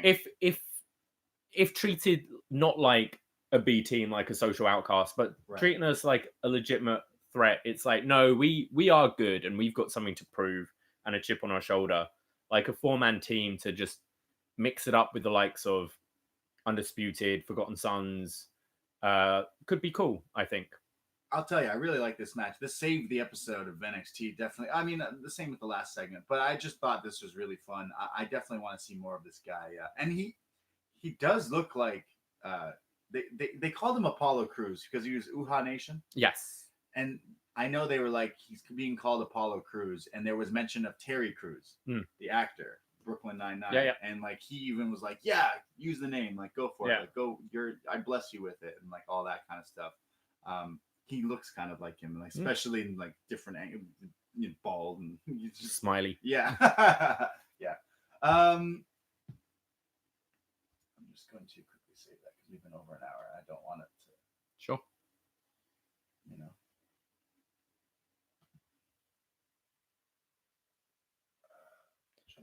It's like super hot in here. Yeah, my legs are sweating, sticking against the leather. I need to start bringing like a blanket or something to sit on. Let me do these. I don't know how many times it's just saving. You know how many times in radio studios hosts have been like arguing. It's like usually you have AC because you don't want this because you're always sitting, and the hosts are always arguing. No, you need to have it on. No, you need to have it. That's like literally been. Oh, what? And being like the sound like of the fan or whatever. Yeah. It's always. I need to get this fan sorted. Mine's loud too, actually. Okay, I'm cooking the core. Okay. We go we go next to Kathy Kelly. Mhm. She's backstage with Keith Lee. We were just talking about it. She is mentioning to him how he's almost been here a year and asking about his tenure here in NXT. He says, Kathy, it's all about progress. But what kind of progress? You see how I'm saying it not the right way? Yeah. Or well, you're saying it the right way. He says, progress, well, it starts and it stops. You see, when I came to NXT, I was told that opportunities were to be laid at my feet. But more or less, I've just been looked over and passed by. You see, this breakout tournament, that wasn't a thing when I came in NXT. So what am I to do here? I'm just stuck. There's this guy, Damian Priest. So strange. You see, it seems like I need to change the narrative of my own story. Great idea, Kathy. Thanks. Have a good one. And walks off.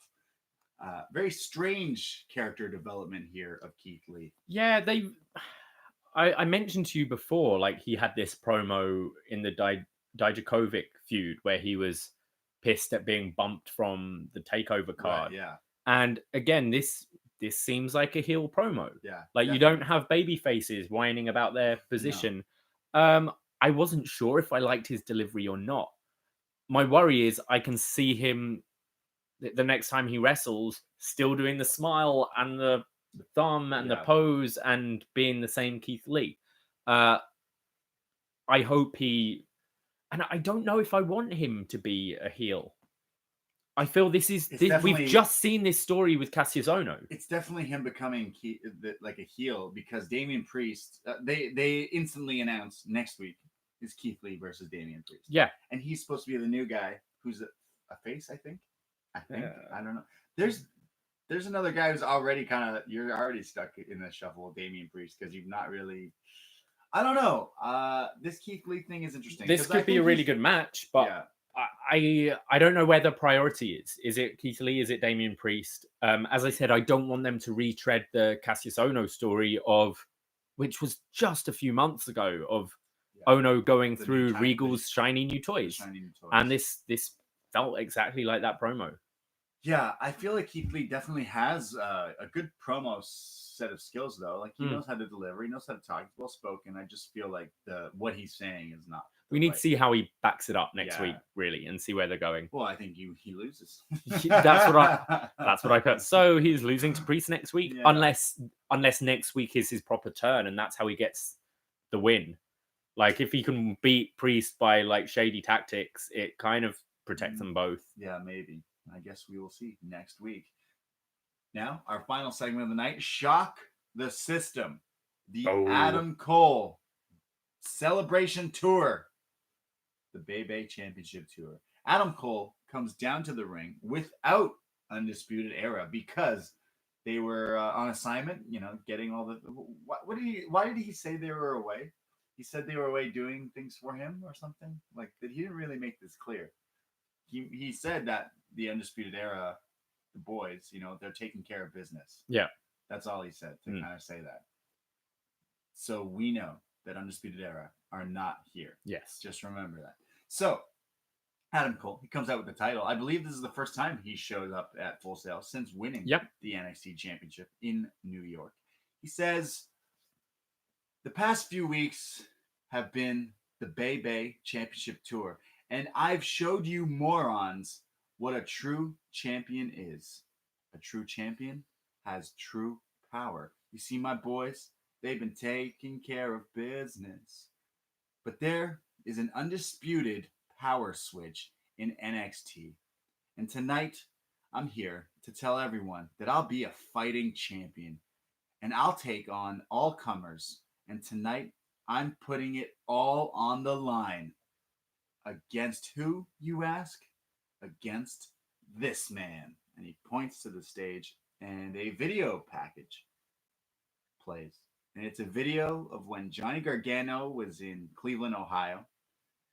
And he's giving a kid in the wrestling school in Cleveland there letting him hold the NXT title. And it was this kid that we've seen throughout the Yeah. videos of the past few weeks, past few months in NXT, Twan Tucker. Twan Tucker, come on down.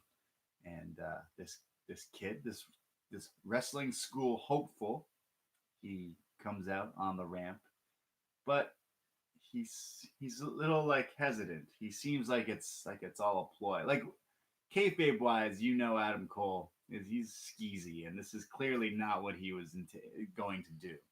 But this Twan Tucker, he's here on the entrance ramp. He says, Adam Cole says, "Look, it's just you and me, Twan. There's no undisputed era here. It's just you and me." And Twan says, okay, cool, because I didn't come alone. And Johnny Gargano's music hits. Johnny Wrestling is back. He walks down. He gives him a little tip of the hat, a little wink, and he charges the ring. Adam Cole sells this like the classic wrestling heel, in my opinion. This is why these two are so good. Yeah. Adam Cole, he does the classic, looks both sides, realizes Undisputed Era is not there, and goes, "Oh shit!" You can read his you can read his lips. He goes, "Shit!" Throws the title, and as he does that, Gargano charges the ring. They start to brawl. They start to go right at it. Gargano hits him with a super kick, another super kick. He's beating him all around the crowd in Full Sail. He's chopping him and punching him on some railings. He's just going insane. Morrow says, "Johnny Wrestling is Johnny Pissed Off." And Nigel says, "Well, then you should call him Johnny Bitter." He throws Cole through a barricade, and he's fighting him and beating him up. And finally, the NXT referees come in there. They're separating them. Johnny, he's leaving. He's walking up the ramp. He then runs and jumps off, goes flying right onto Adam Cole, keeps beating him up. They go back into the middle of the ring. They go into the ring, I should say.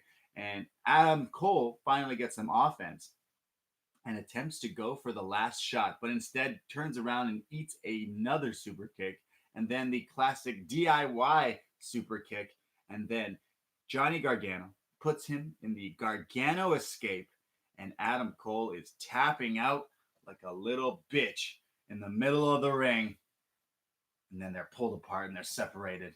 And as Gargano is walking up the ramp, staring down at the ring where Cole is like, hurt like an injured dog, Gargano puts up his hands and signifies 3. 3. Because the rubber match, they've had 1, they've had 2. It's time for 3. And NXT goes off the air.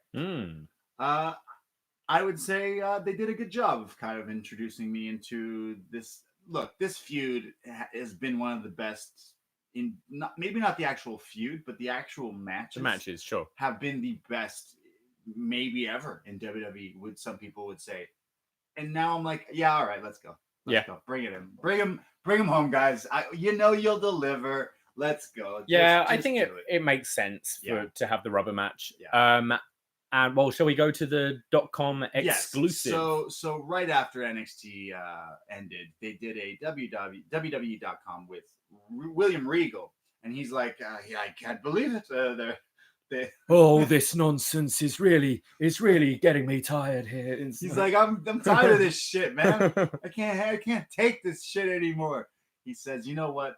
They fought in the 2 out of 3 falls match, and then they argued over that. So I gave them the one regular one-on-one match, and then now they're still fighting. So there's only one way to settle this. It's an idea I have, and it's going to take place at TakeOver Toronto. The main event will be Adam Cole versus Johnny Gargano for the NXT Championship in a 2 out of 3 falls match. However, each man gets to pick the stipulation of a fall. And if it does have to go to a 3rd fall to decide, which it will, then I get to choose the stipulation. So this sounds madness. It's a 3 stages of hell match. 3 stages of hell in the 6 in Toronto. 3 stages of hell in NXT. Holy shit. What would What would you pick for the stipulations? What do you want to see? I don't know. I'm going to say fall number 1, a 2 out of 3 falls match. Fall number 2, an Iron Man match. And fall number 3, a Queensberry Rules match. Is that from... That was Regal against Jericho like 20 years ago. From like 2001. I think one of them should be a submission match. Oh, for sure, yeah. Adam Cole just tapped out. Yeah. As Full Sail Crowd here was chanting, you tapped out. If I'm Gargano, would you pick a submission match? Yes. Right? That's good. What would you pick if you're Adam Cole? No DQ? No DQ, ladder, or is that what William Regal's gonna say? I feel fall number 3 is normally like a cage match. Fall number 3's gotta have. I'm remembering Triple H and Shawn Michaels. Okay. And Triple H in the final fall throws Shawn off the ladder, through all the tables, and then grabs the title. And he's such a snarky heel, like classic, like dick move. And I think that's what you're going to see in Toronto.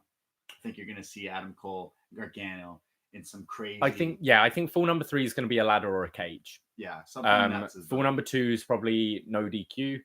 And yeah, I didn't think about submission, but that makes complete sense. So how's this going to happen? Cole and him are going to fight. Yeah. In the one match. Then they're going to go to the second match. And then Regal's going to come out and announce what kind of match it's going to be. That's what he said. That's how he's described it. He said, I'm going to choose. You don't think it's going to be all announced beforehand? I would prefer it to be announced beforehand because the way he that makes sense. That's wrestling. But the way he said it was like, well, then I got to come out. If it is a ladder or a cage match, it's like, we're going to know, aren't we? Yeah, that's what I mean. So, I feel we'll have the falls announced pretty soon. So 3 stages of hell in the 6. Yeah, I'm excited. That's pretty cool. So I'm really excited for this. I will say, they definitely, if you were one of those people who were like, oh, I don't need to see a third. Well, you were wrong. Because you do. And I feel like this one's going to get people back in. They're going to be like, you know what? Take my money. This is going to get 45 minutes as well. At least, I think. Definitely. You're getting probably an hour from these guys here for this match. So I'm pretty excited. I'm very excited for originally, we were saying we wanted Matt Riddle, Adam Cole. And you know what? That'll happen. Yeah, I'm happy with this. I'm a Johnny Gargano guy. I want to see Johnny Gargano at TakeOver in a marquee match. Without him. It doesn't. Johnny TakeOver. Yeah. I'm really happy for this. This has got me extra excited for this show. And literally, you buy a ticket for something, you want it to deliver. Yeah. I know this will deliver 100%. Sure. So I'm super excited for that. So that was this week's episode of NXT. There is another thing I want to bring up for some fantasy booking. Okay. Have you been on this app called Twitter? What is that? It's free. Okay, cool. I like free. Yeah. Do the Russians own it? Fuck, probably. Oh, man. Do the Russians? The Russians will be excited about this, too. Okay. Have you seen what AJ Styles has been tweeting? No? Let me discuss this. Okay. A fan on Twitter replied to AJ Styles. No, I have seen this. Yes. AJ Styles posted a picture of the club now that they're the stable on Monday Night Raw with him and the boys. And he said, no one around here can touch us. We're the best. We're the best team. We're the best unit in WWE. And a fan was like, hey, what about Undisputed Era? And AJ Styles replied with a laughing emoji, brushing it off. And now Adam Cole has gotten involved. And Adam Cole says, careful what you wish for, AJ. Nice. Will we see Survivor Series, Undisputed Era versus the Bullet Club in WWE? Probably not. Finn Balor will come back since he's leaving. His little hiatus, yeah. And then he'll come back. He'll join AJ. He'll join the club, and they'll fight Undisputed Era. What do you think? Or is that that'd be awesome? But I think it's fantasy booking. I So- think that's them going into business for themselves, and we're gonna get Randy Orton, Braun Strowman, and I don't know, someone boring. Shane McMahon. Yeah, sure. Yeah. What about in NXT, Undisputed Era versus the Imperium? Yeah. That's I'd be cool for that. Yeah, I'd like that. I that's think something. Survivor Series is a perfect weekend. You've got War Games. I think NXT UK crossover, like you have Raw v SmackDown on Survivor Series. You have NXT v NXT UK. I think it would put a lot of eyes onto NXT UK, like much needed eyes. Much needed is the right word. If you shoot a lot of angles for this pay-per-view on NXT UK TV as well, where that becomes a must watch, I think that's a really good idea. I think there needs to be more cross promotion of the UK. I watch UK quite often now, and every week I'm like, yeah, that was good, but not really that memorable. This week had Cassius Ohno versus Mark Andrews. Good match, but like, it happened essentially. There is a match announced for the Takeover Cardiff show. Are you ready for this? Get ready. Okay. Toni Storm, Kaylee Ray. Okay. That's the only match they've announced so far. So they have not announced their main event. Right. But it's still a little ways away. So sure. I would probably start kicking into gear to try to. Yeah, absolutely. I would think so. I just find that show is just there. It's filler. It's just a limbo show. Yeah. You don't need to watch it. No. It's just there. Yeah. It's like Tyler Breeze on this week's episode of NXT. It's just there. We don't know why, but he's just there. Let's go to some feedback. Every Wednesday night we post up when WWE NXT is airing on the network. Forum.postwrestling.com is where you can find it. Do you want to start? Sure. We have Moopy. Hey guys, I mentioned a while ago about NXT possibly doing Imperium versus Undisputed Era in War Games. Nice. And after watching how both groups are on either show, it seems very likely to happen. Would you like an NXT UK versus NXT TakeOver at some point? Well, I think we just literally spoke about that. So what do you do? You know you can't have Walter lose, and you can't have Adam Cole lose. Come on. Okay. Was that all? Yeah. Do you want me to continue, or are you finding it? I just opened it, and I'm good. Eva from London. It's a bird, it's a plane, it's super fan. And this was a great episode, minus the feud that needed the heat strapped to its back more than the Rocketeer. Ruas and Riddle was a fun MMA-style opening, quick back and forth. Though I like Ruas more, I love the high knee, followed by the ground and pound and stoppage. Then we get a shitty shot quality of Mia Yim beating down Marina Shafir. The majority of this feud is building off camera or not at all, and it's not working. Apologies to Kushida and Apollo for last week. They blew my expectations out of the water. It was a barn murder and a huge reaction Cruz got from the NXT fans. They don't forget. Keith Lee's promo was decent, and I'm looking forward to his match next week. I saw Cole's fake out coming a mile away as soon as these commercials began airing. Was a pleasant surprise and a good beatdown from Johnny. She's got a question. Do you see any time Ruas moving up the card? Yeah, I think so. I hope so. We mentioned that we kind of want to see Ruas in a more predominant I think spot, it will be a while. we still got some time. Yeah. We mentioned last week where I think I said that Triple H has it scoped out. He's got it down to a science. You're going to have amazing NXT for the next little while. Like takeovers. I mean, he's got his set characters, and he's got them lined up to cue. Like he's ready. Like, look how long Street Profits were just waiting in the wings for a load of guys to move up, and then they're like, "Hiya, we're actually really good," and you're like, "Oh, hey, cool, awesome." We've actually been doing this, and we're getting good. And they end with, in the words of Ron Burgundy, "Stay classy, BBE." Nice. Harry from Houston. I have a few problems with this Gargano Cole angle. The first one is the crowd reaction. Now, I wasn't at the taping, so I don't know this for sure, but I think it's a fair guess that they were not shown the video package of Cole going to Gargano's and the wrestling school. So from their perspective, Gargano is being a total dick and a sore loser by attacking Cole without Cole doing really doing much to anger him other than giving his friend a shot at the title. No wonder there were loud boos towards the end. Yeah, I agree with you there. The second one is Gargano coming back with no real explanation as to why he left. I assume he was mentally defeated after the 25 match, but none of that was ever explained. He just took a vacation and happened to come back 1 week for all we know. Maybe this will be explained later, but the return feels meaningless when we don't know why he left in the first place. No, I think after any big championship thing, like this goes in wrestling, this goes in actual fighting, boxing, like a championship changes hands. Yeah. or is defended. Like you both kind of could chill. I like that New Japan where it's like, hey, I just had a huge defense. You know, I'm chilling for like a little second. You go and regroup. Yeah, give me a sec. Like I just put on a classic, and I feel like this totally makes Johnny.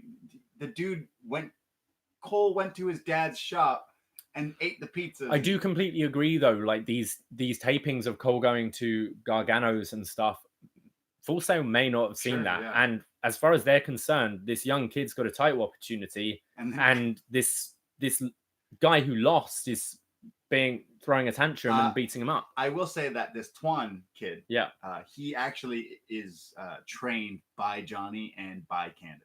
Like nice. Specifically, that's cool. That's who he's trained by. So I think that was a cool little.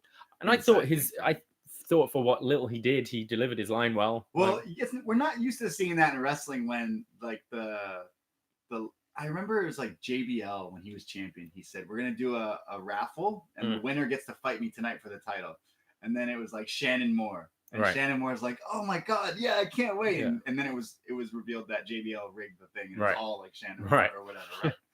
Classic wrestling heel. Yeah. Whereas this kid was like, I know what you're doing. And here's Johnny. And I was like, that was good. I thought it was good. Yeah, I liked it. I knew it was coming. You knew it was coming, but it was still good. So I thought it was still delivered. Even that kid was awesome. And then I think there's one last one here. We've got a few, yeah.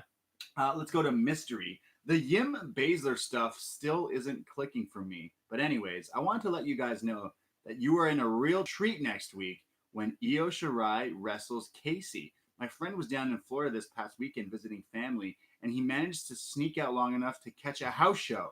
Io was on it, and he mentioned she was very sadistic and unhinged in her attacks, but also no more moonsault.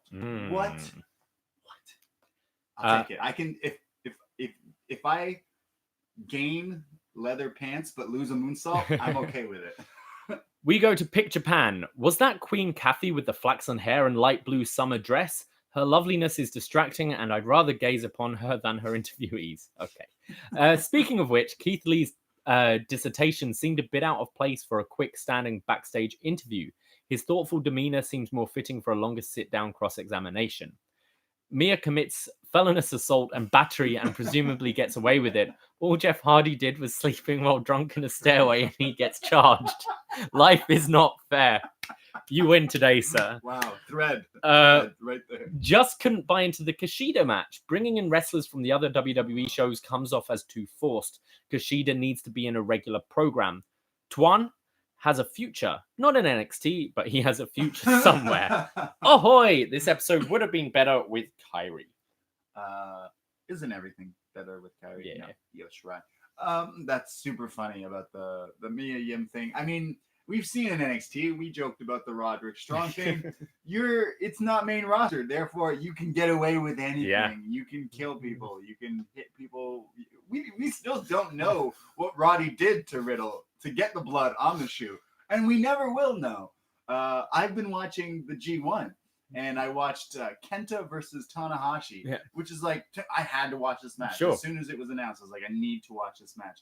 And when I'm watching this, the commentary, Kevin Kelly is like, he didn't really go that far where he hoped to be.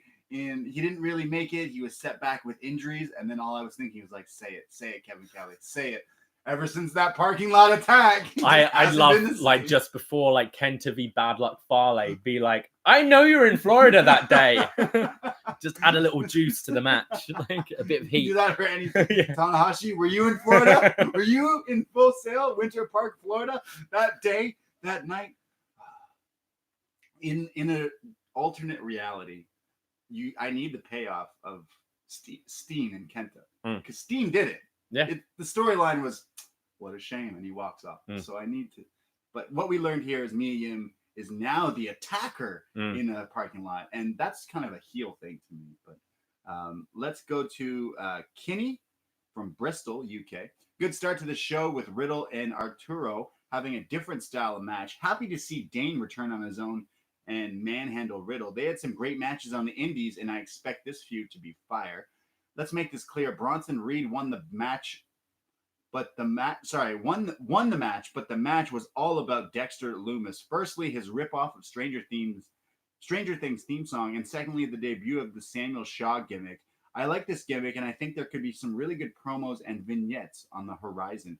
Kushida is having good matches, but I'm ready to see him in a feud now. Tyler Breeze throwing shade at Riker, calling him Buddy Murphy, was hilarious. Ain't nobody gonna point out the blatant daylight assault by Mia Yim. Just casually fucking people up in the Walmart car park. Gutted I can't make the 6 for SummerSlam, as I'm trying to avoid a curb stomp from the wife for spending so much money on wrestling-related things.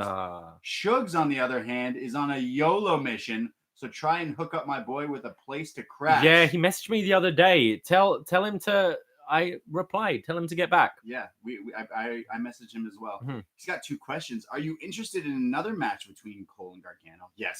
They sold it. I think I could watch them wrestle forever. Yeah. To be honest, they just deliver. Some guys just click. Mm-hmm. And he says, "What's your thoughts on the use of the Street Profits on the main roster?" Which we did. Gone over that. I like it, and we have some theories that maybe. Yeah. I'm sure. We have Sushi Master Charbel. I hate MMA, UFC, and all that kind of shit, but what I hate even more is the original Bro.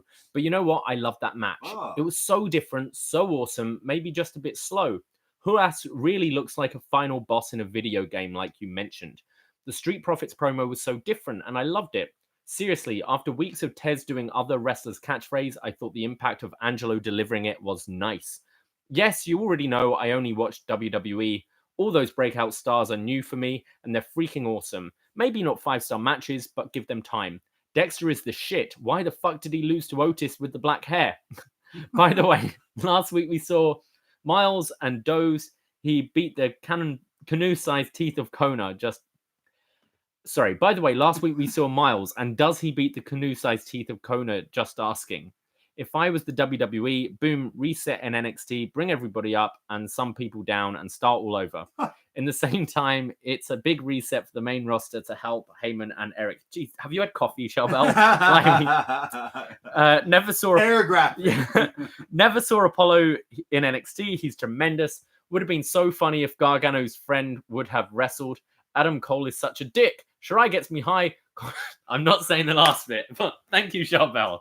Nice. You can go to forum.postwrestling.com and read the rest of that. You were asking me earlier in the show, have you heard of something? I think Charbel has. Yeah.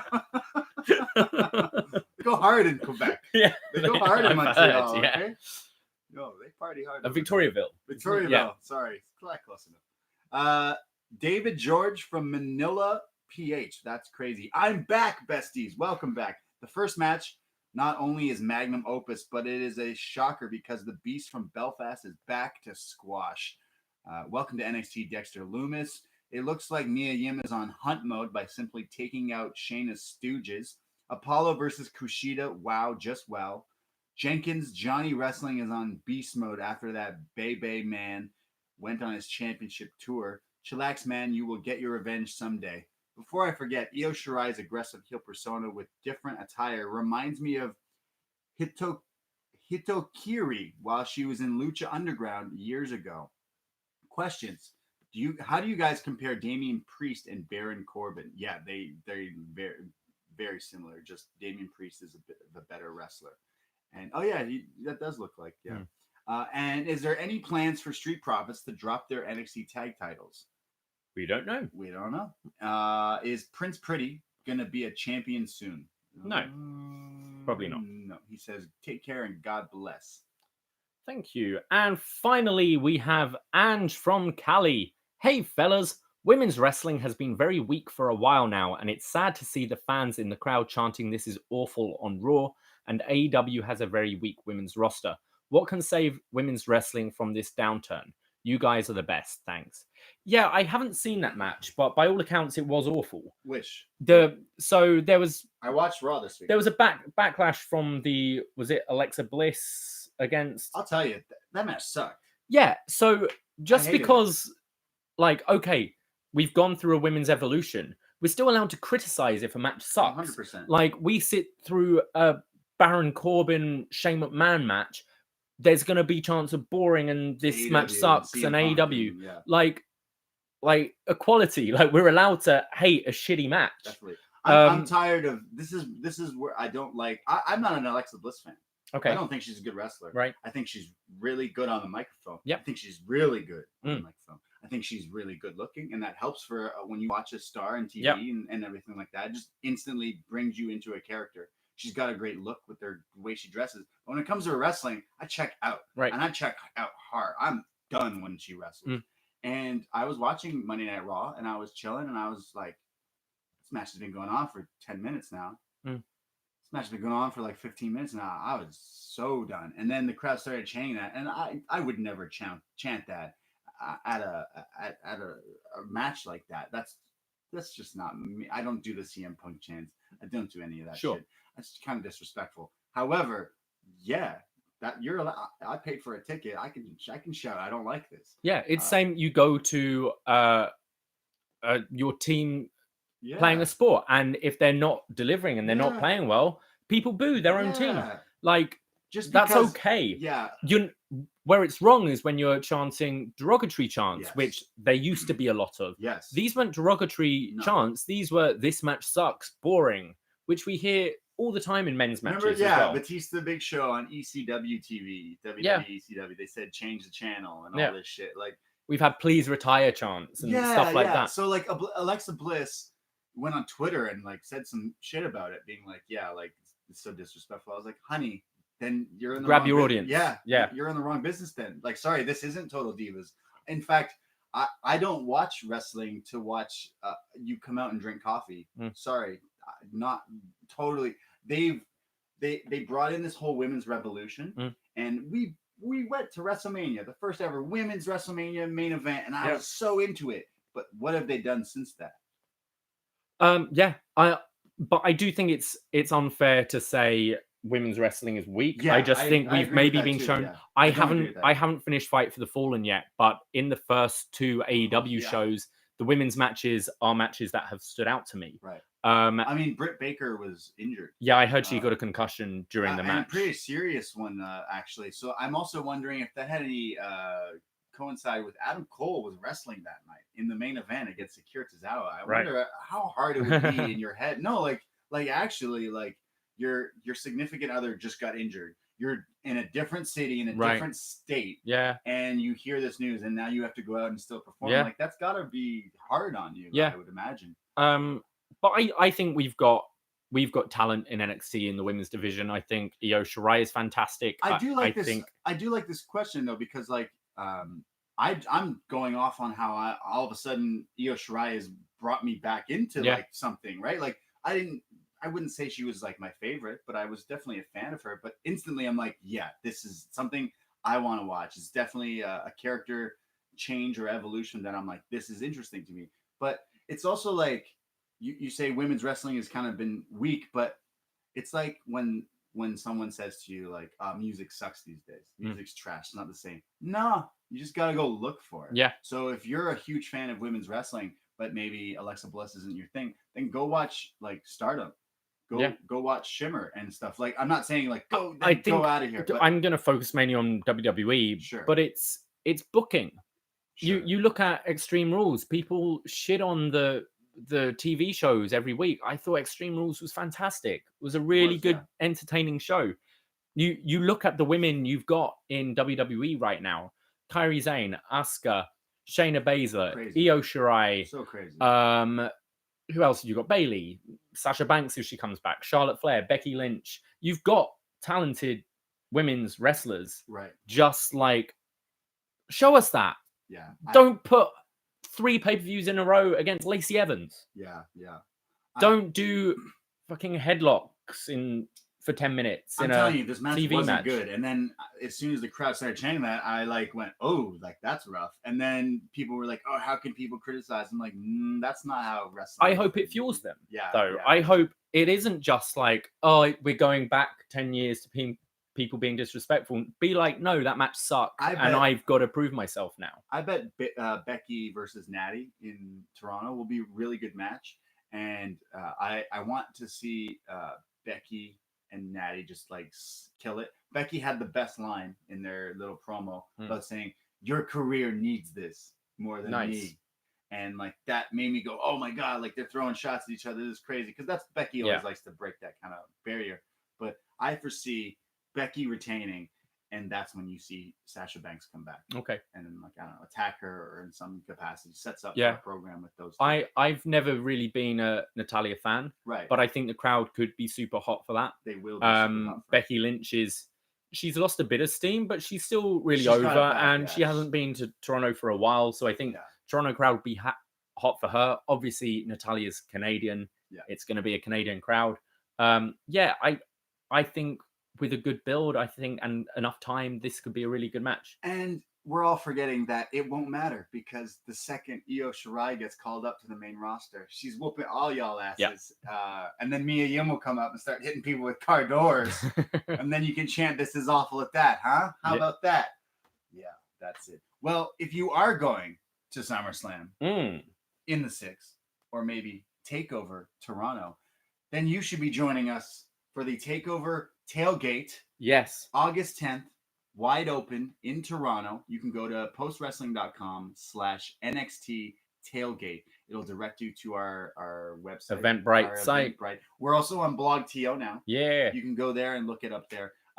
There are very, very few tickets available. I'm telling you right now. I think we'll be sold out by the next time we do a show. We've only, it's a very small bar. It's small capacity.